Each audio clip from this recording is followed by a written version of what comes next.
to the supplementary video for Chapter 4, Systems and Cultural Approaches to Organizational Communication. Hopefully by now you know it's a good idea to start by reviewing this list at the beginning of the chapter so you know the things you need to focus on and understand. Previously in the textbook, we saw that early thinking about organizations and communication was based on a machine metaphor, a perspective that understood organizations in terms of machine-like logic of standardization, replication, prediction, and control, which certainly made sense since machines themselves dominated the new industrial landscape. We also read about the shortcomings of the machine metaphor, especially how workers are just cogs in the machine, and communication is only understood as a simplistic and linear flow of information through limited channels. But our thinking has evolved, and now two new metaphors have emerged in the latter part of the 20th century to reflect the variety and complexity of modern work and organizing. Systems and cultures. First, the systems metaphor views organizations not as self-contained and self-sufficient machines, but as complex organisms that must interact with their environment to survive. Systems thinking developed in biology, where scientists focus on living systems and how they survived in their environments. Other scholars extended this approach to the social sciences and eventually the world of organizations. And now systems are one of the most prevalent ways of conceptualizing and understanding organizational behavior and functioning. But what exactly is a system, and how do systems work? At the most basic level, a system is an assemblage of interdependent parts or components. We're familiar with systems in many aspects of our life. We talk about our healthcare system, or our justice system, our digestive system, or our respiratory system. These systems all have certain components that make up the system, ways the components interact with each other that make the system function, and boundaries that define what is in or out of the system. For an organization, this could include the people and departments that make up the organization, as well as the physical materials, like buildings and equipment, that are also part of the organization. Additionally, systems have inputs that come in and outputs that go out, and processes that turn inputs into outputs. At a university, for example, inputs could be students and tuition, with processes of classes, studying, and exams that turn into outputs of learning and graduation. Systems are also characterized by hierarchical ordering, interdependence, and permeability, which just means that although there are boundaries, the boundaries are often a bit fuzzy. Sometimes there are gray areas about whether something is fully inside or outside of the system. We also need to understand four key properties of a system: holism, equifinality, negative entropy, and requisite variety. Now that's a mouthful of academic jargon, so let's explore each of these in more detail.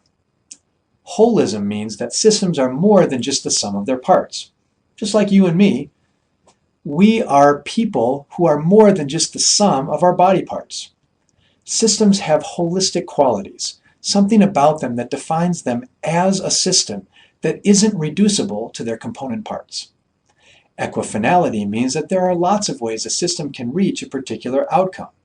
There are equal paths to a final outcome, equifinality. There are many different ways a sports team can win a game, many different ways you can earn a college degree, and many different ways for companies to be successful in business. Now, in contrast, there's only one way a machine works, only one way your car engine works, only one way your garbage disposal works. This is a key difference between systems and machines. Systems are a lot more flexible. Negative entropy means that a system will run down if it is closed off from its environment, which provides sources of new energy. Plants wilt and die if they don't get access to water and sunlight. Organizations will die, they will succumb to the pressures of negative entropy, if they don't remain open to their environments. Negative entropy is the natural state for any living system. That's why systems need to be open to their external environments. And finally, requisite variety means that the internal workings of a system must be as diverse and complicated as the environment in which it is embedded. A Little League baseball team could never compete in the big leagues, and mom and pop retail stores usually don't do very well in today's competitive global marketplace. They don't have the necessary diversity or complexity, the requisite variety, to be a viable system in those environments. Make sure you give a good look at this table that summarizes all these system components, processes, and properties. And I hope you can see why systems thinking is so prevalent in the field of organizational communication. Understanding systems is all about understanding how the components of a system interact with each other, how they communicate. Now, one important application of the systems metaphor is the idea of communication networks. Communication scholars have recognized that the formal organizational chart is usually a poor depiction of how things actually work in organizations. Instead, we need to study the communication relationships that emerge through the actual activity of the organizational system. For example, the employee handbook might formally state that requests for additional resources need to be approved by a certain department.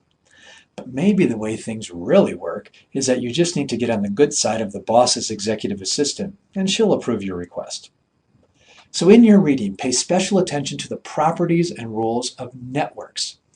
Overall, the value of a network perspective is a better understanding of how the component parts of a system actually interact with each other to enable proper system functioning and effective system outcomes. For now, we'll skip over the section on Carl Weick's theory of organizing, but do give a quick look to the concept of sense-making. Reducing equivocality in a system, or making sense, is absolutely central to the process of organizing. Let's move on to our second new metaphor in this chapter, the culture metaphor. The culture metaphor takes an anthropological approach to understanding organizations as sites of interconnected beliefs, values, behaviors, and artifacts. We can think about organizational culture in two different ways. Cultures as something an organization has, or culture as something an organization is. During the last part of the 20th century, scholars and practitioners became fascinated with the concept of organizational culture. After all, every organization does have a different feel to it, just like traveling to a different country. And successful organizations seem to display cultures that were very different than other organizations in their industry or sector. So people got the idea that organizational culture was a key factor in organizational success.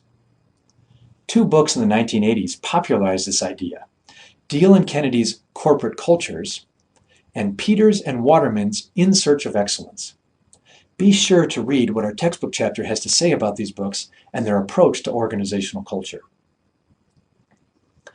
Today, most organizational scholars avoid the simple idea that culture is a thing that can be managed in favor of a more nuanced perspective where culture emerges from fragmented values, practices, narratives, and artifacts that make a particular organization what it is.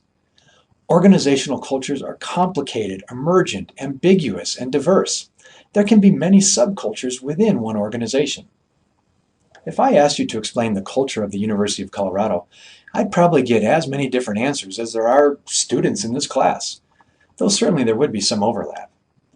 Your view of University of Colorado culture would depend on what year you are in school, if you're in-state or out-of-state, if you live on campus or off campus, if you're in the Greek system or not, if you're a student athlete or not, if you're a minority, an undergraduate or graduate student, faculty or staff. All these different perspectives and experiences make CU what it is. They constitute our organizational culture. For anyone to be successful in management or leadership position at this university, they've got to understand and appreciate our culture and subcultures.